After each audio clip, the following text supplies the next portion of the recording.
लातूरच्या म्हाडा कॉलनीमध्ये नव्यानेच नवरा बायकोचा संसार पुन्हा सुरू झाला होता.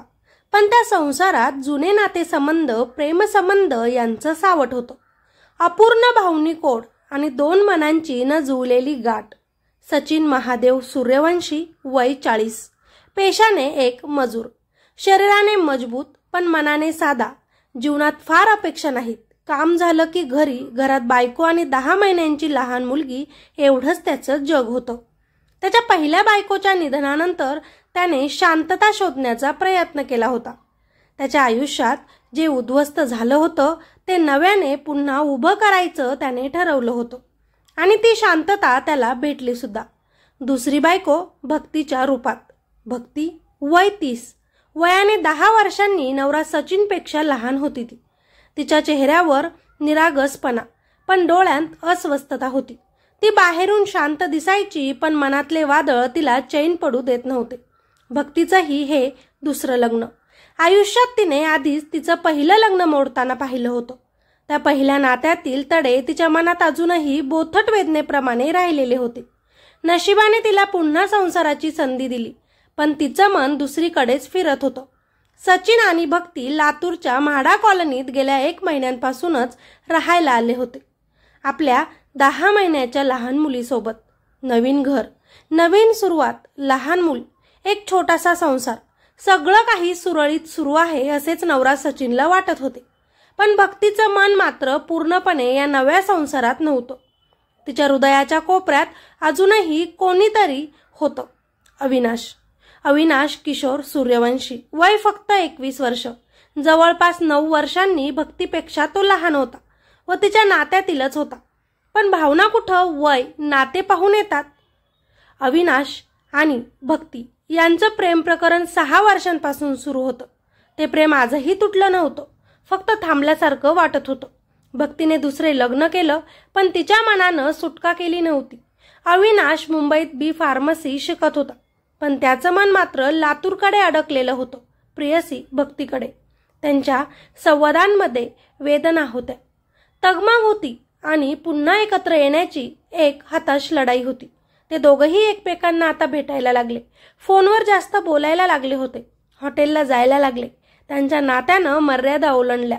भक्ती बदलत चालली होती. तिच्या वागण्यातला तिरस्कार, चिडचिड आणि टाळाटाळ सचिनच्या लक्षात आली.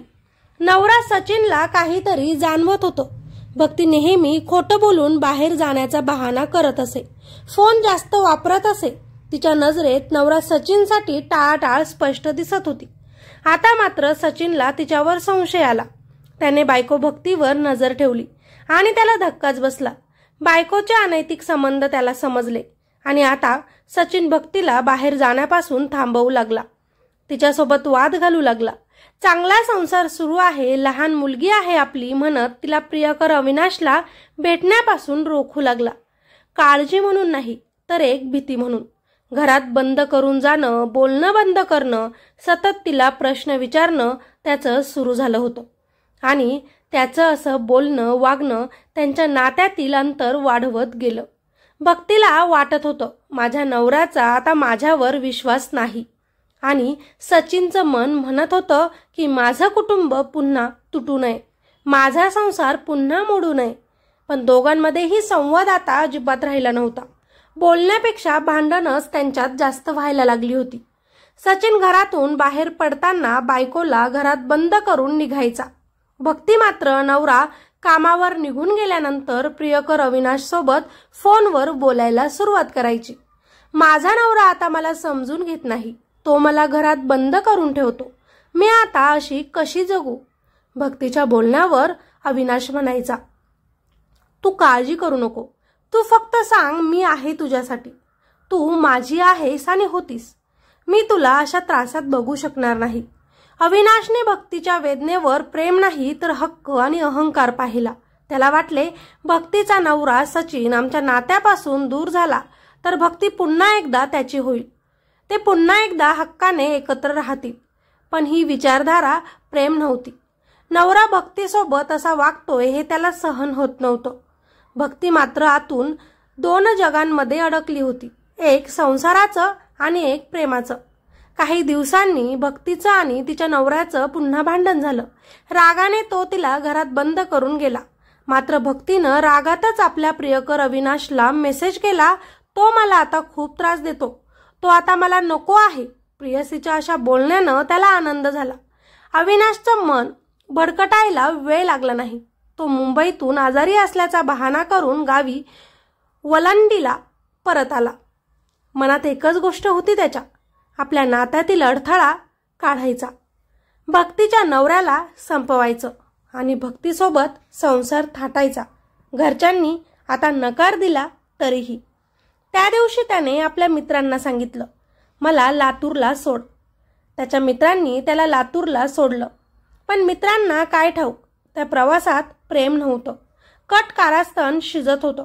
10 ऑक्टोबर शुक्रवार रात्री 11:30 वाजता म्हाडा कॉलनीतील कमानीजवळ रस्ता शांत होता. दिवे मंद, हवेचा सुद्धा आवाज कमी. आणि तेव्हाच सचिन थकून भागून कामावरून घरी परत येत होता. खूप जास्त विचारात थकलेला आणि आपलं नातं टिकेल का नाही असा भार मनावर घेऊन जड पावलांनी तो चालत होता. तेवढ्यात अविनाश त्याच्या समोर आला. डोळ्यांत राग, हातात धारदार चाकू आणि काही क्षणात त्यानं सचिनवर वार केले. चेहरा, मान, छाती.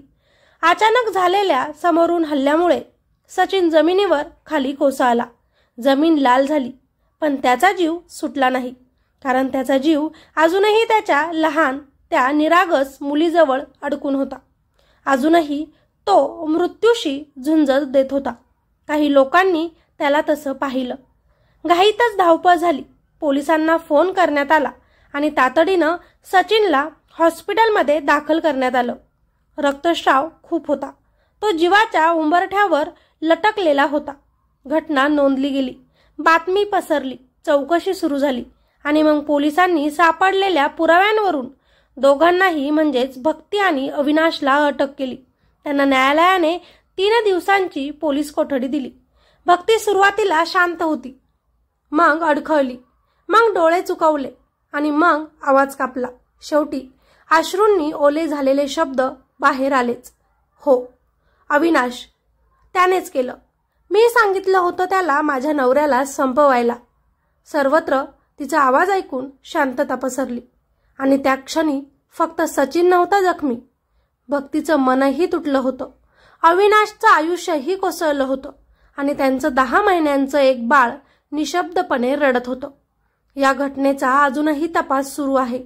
पण इथे प्रश्न शिक्षा, गुन्हा किंवा कायदेशीर कागदोपत्री पुराव्यांचा नाही.